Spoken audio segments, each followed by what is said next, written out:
Eux ne connaissent pas du tout la crise. Ce sont les GAFA, les géants d'Internet. Dorothée Lachaud, nous a rejoint. Bonsoir Dorothée. Merci. Ces entreprises américaines, elles ont engrangé beaucoup d'argent et les bénéfices sont impressionnants. Oui, c'est simplement en fait du jamais vu, Jamel. Prenez d'abord l'exemple d'Amazon, c'est le plus parlant.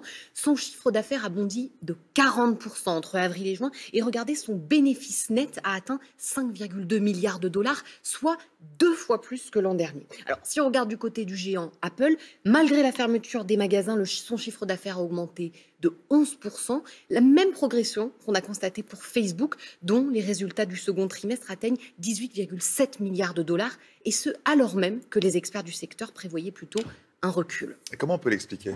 Alors d'abord, il faut savoir que le confinement a changé les habitudes de consommation. En fait, en favorisant le commerce en ligne partout dans le monde, c'est ce qu'on constate sur Amazon notamment, où les ventes de produits d'épicerie ont triplé par rapport à l'an dernier. Et puis ensuite, nombre d'entreprises se sont tournées plutôt en fait vers le numérique pour diffuser leur publicité. De quoi expliquer aussi les records de la fortune personnelle des dirigeants de ces GAFA. Oui, pour eux, c'est un véritable jackpot, hein. Depuis janvier, Jeff Bezos, le patron d'Amazon, lui a gagné plus de 63 milliards de dollars, dont 13 milliards en une seule journée, je vous laisse imaginer.